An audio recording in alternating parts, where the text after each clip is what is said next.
दिसंबर 2017 का दिन एक और तारीख दिन है मुल्क की हिस्ट्री में, यानी एक ऐसा दिन जिस दिन वो कॉल जो कायदे आजम ने कहा था कि अब तुम इस मुल्क के अंदर अपनी मस्जिदों, अपने गिरजा घरों और अपनी चर्च में इबादत करने के लिए आजाद हो, वो उसकी नफी करता हुआ नजर आया। कल क्वेटा के अंदर एक अफसोसनाक सानहा पेश आया। इस वाकये के अंदर 9 अफराद लुकमा अजल बन रहे और तकरीबन 57 अभी भी जख्मी हालत में है, जिसके अंदर से कुछ अफराद ऐसे हैं जो तशवीशनाक हालत में है। ये वो वाकया था जिसने एक बार फिर क्वेटा को हिला दिया और ये बताया वहां जो टेररिस्ट मौजूद हैं कि अभी भी बैकलैश दिया जा रहा है। जब से ज़रबे अज़्ब स्टार्ट हुआ उसके बाद से हम लोगों ने पाकिस्तान के अंदर टेररिज्म के हवाले से मामलात को बेहतर होता हुआ देखा, लेकिन अगर ग्राफ की तरफ नजर डालें, टेररिज्म के ग्राफ की तरफ नजर डालें तो अक्टूबर, नवंबर और अब दिसंबर का महीना एक बार फिर टेररिज्म सर उठाता हुआ नजर आ रहा है। चाहे आप इसको सेपरेटिस्ट एलिमेंट्स कह लीजिए या फिर इनको वो टेररिस्ट कह लीजिए कि जो कि तालिबान, तहरीक तालिबान पाकिस्तान या जमात उल अहरार, ये तमाम के तमाम वो ऑर्गेनाइजेशंस हैं जिन्होंने पाकिस्तान के अमन को खराब करने की ठान रखी है। यह अफसोसनाक वाकया तब पेश आया जब मुल्क एक ऐसे सानहे की याद गुजार कर हटा था, यानी एपीएस सानहे की याद गुजार कर हटा था, जो कि ऑलरेडी मुल्क के सियासतदानों पर, मुल्क के हुक्मरानों की मुंह पर तंबाचे से कम ना था। लेकिन उसके बाद फिर सवालात उठे, कल के वाकये के बाद फिर सवालात उठे कि आखिर नेशनल एक्शन प्लान पर कितना अमल दरामद किया गया। वो नेशनल एक्शन प्लान जो कि तमाम सियासी जमातों ने मिलकर बनाया था और कहा था, इस हवाले से अहद किया था और इस अज़्म का इजहार किया था कि अब इसके बाद नेशनल एक्शन प्लान के आने के बाद कोई ऐसा वाकया पेश नहीं आना चाहिए। लेकिन एक बार फिर आया। क्यों आया, क्या हुआ? फौज के हवाले से जो फौज ने कामयाबियां हासिल की, उसको सिविल हुकूमत की कितनी सपोर्ट हासिल थी, इन तमाम चीजों के बारे में बात करेंगे, लेकिन एक ब्रेक के बाद।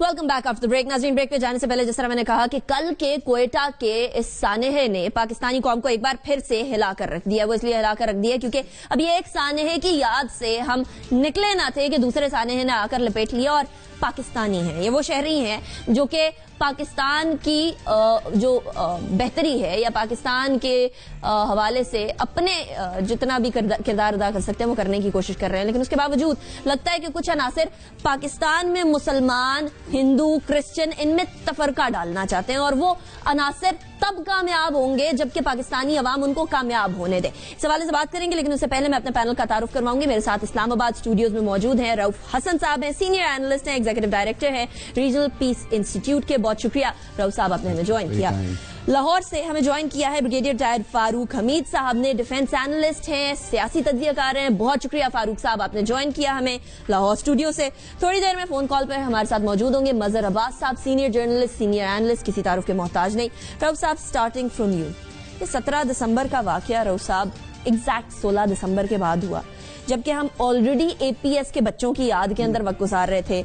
उसके बाद हमने तहैया किया था कि ये नेशनल एक्शन प्लान हम लोगों ने बना लिया, तमाम जमातें बैठी, सर जोड़कर बैठी, धरना खत्म हुआ, बाकायदा पीटीआई ने धरना खत्म किया इस हवाले से। उसके बावजूद भी आज भी हम यही सवाल उठा रहे हैं कि नेशनल एक्शन प्लान का इतलाक हुआ है या नहीं। वो 20 नुकात के अंदर से बमुश्किल हमें 8 का निफाज होते हुए नजर आ रहा है, वो भी पूरे तरीके से नहीं। ऐसा क्यों?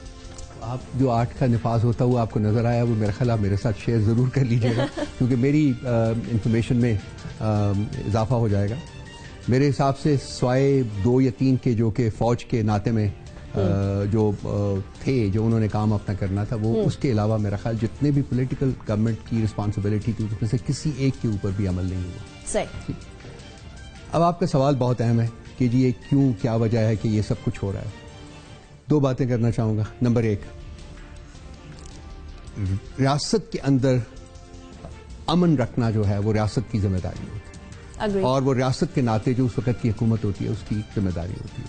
अगर आप पाकिस्तान की जो लैंडस्केप है उसके ऊपर नजर दौड़ाएं पिछले 4, 6, 8, 10 महीनों की, तो आपको नजर आएगा कि रियासत जो है वो कमजोर से कमजोर तर हो रही है। और अभी जो रीसेंट पास्ट में यहाँ जो फैजाबाद में जो धरना हुआ है उसके बाद रियासत ने जिस एब्जेक्टली जिस बुरे तरीके से सरेंडर किया है before these forces of terror, मैं उनको फोर्सेस ऑफ टेरर कहता हूँ, कॉज उनकी जो भी हो, कॉज एक अलग बात है, लेकिन उनका जो मैकेनिज्म था, जिस तरीके से उन्होंने प्रोटेस्ट किया है, उसके सामने रियासत ने जिस तरीके से घुटने टेके हैं, वो मेरा ख्याल है कि पॉलिटिकल तारीख में ऐसी मिसालें बहुत ही कम मिलती हैं। और उसके बाद रियासत पहले भी बहुत कमजोर थी और उसके बाद बहुत और कमजोर हो चुकी हुई है। कंसेक्वेंटली मेरा नहीं ख्याल कि अब हुकूमत वक्त के लिए जो कि रियासत को रिप्रेजेंट करती है, उसके लिए एक आर्बिटर का रोल प्ले करना या एक ऐसी बॉडी का रोल प्ले करना जिसने कि रियासत में अमन कायम रखना है, उसमें वो उसके ऊपर वो पूरा उतर सकती है। तो ये बहुत इश्यूज क्रिएट हो गए हैं। दूसरी बात जो मैं करना चाहूंगा वो ये है कि पाकिस्तान ने जो पिछले कुछ सालों से टेरर के खिलाफ जो लड़ाई लड़ी है, वो टेरर के खिलाफ, कहते तो हम ये है कि हमने टेरर के खिलाफ लड़ी है, लेकिन वो टेरर के खिलाफ वो लड़ाई नहीं रही।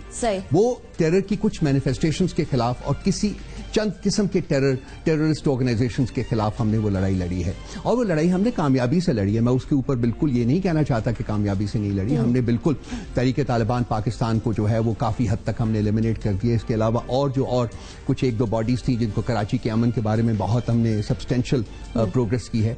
लेकिन मसला ये है कि टेरर जो है वो मौजूद है, और उस टेरर को शायद हम ऐसा टेरर नहीं समझते कि जिसके खिलाफ हमने लड़ाई लड़नी है, और वो टेरर जिसको हमने कहते हैं कि हमने एलिमिनेट कर दिया, या वो टेररिस्ट ऑर्गेनाइजेशन जिसको हमने एलिमिनेट कर दिया, वो सफाई हस्ती से गायब तो नहीं हो गई, वो मौजूद है यहाँ। वो यहाँ हमारी जो अर्बन स्लम्स है वहां जा चुकी हुई हैं, या वो ये है कि जी बॉर्डर के पार वो मौजूद वो शिफ्ट कर चुकी हुई हैं, और वो भी जब चाहती हैं, जब भी उनका कोई ऑब्जेक्टिव होता है, तो वो आके पाकिस्तान में इस किस्म का फसाद क्रिएट करती हैं। लेकिन जो इंपॉर्टेंट चीज है वो ये है कि रियासत पाकिस्तान का जो रोल था, जो फंक्शन था, वो टेरर के खिलाफ था। वो उसने टेरर को एलिमिनेट करना था, और उसमें मेरा ख्याल है कि रियासत पाकिस्तान ने उसको सीरियसली टेक ऑन ही नहीं किया। और अभी भी हम फील करते हैं कि चंद ऐसे टेररिस्ट ऑर्गेनाइजेशंस हैं जिनको नंबर एक टेररिस्ट ऑर्गेनाइजेशंस मानते ही नहीं है, और नंबर दो उनके खिलाफ तो उस वक्त हम लोग लड़ाई करेंगे ना जबकि हम उनको टेररिस्ट ऑर्गेनाइजेशंस करेंगी। ये जो टेररिस्ट ऑर्गेनाइजेशंस हैं, ये इंडिया सेंट्रिक भी हैं, ये अफगान सेंट्रिक भी हैं, और ये हमारे स्ट्रेटेजिक एसेट्स के तौर के ऊपर गिरदाने जाते हैं। सो पाकिस्तान की जो इस वक्त जो लैंडस्केप है, पाकिस्तान की माशरा जो है, उसमें टेरर के जो जरासीम हैं वो मौजूद हैं, और वो कम नहीं हो रहे। मेरे सिर्फ एक इंपॉर्टेंट बात यह है कि वो कम नहीं हो रहे, और वो कम इसलिए नहीं हो रहे कि आप जो आपका यहाँ धरना हुआ है इस्लामाबाद में, और जिसके सामने हमारी रियासत ने घुटने टेके हैं, वो कोई एक आम टेरर ऑर्गेनाइजेशन नहीं थी, वो बल्कि उससे भी ज्यादा आगे की तरफ जाके जो कि बहुत एक्सट्रीम के ऊपर मामला को ले जाना चाहती है, वो थी।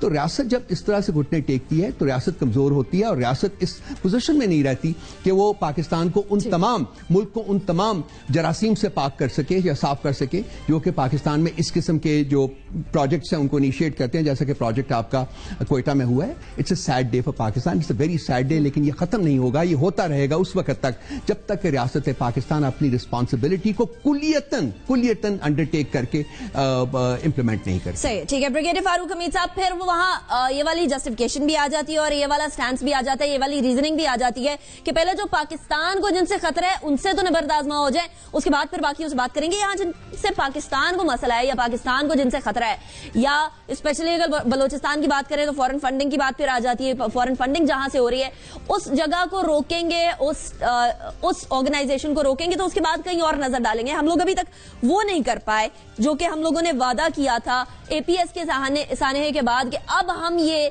दहशतगर्दों को इस वतन की मिट्टी के ऊपर कोई एक्शन नहीं करने देंगे। लेकिन फिर हम देखते हैं एक दिन बाद इस तरह का वाकया हुआ। आपको क्या लगता है क्या वजह है? क्या सिविल मिलिट्री गवर्नमेंट के अंदर गैप होना वजह है, या फिर ये वजह है कि कहीं से या किसी साइड से कोई इनिशिएटिव लेने को तैयार नहीं है? क्या वजह लगती है आपको?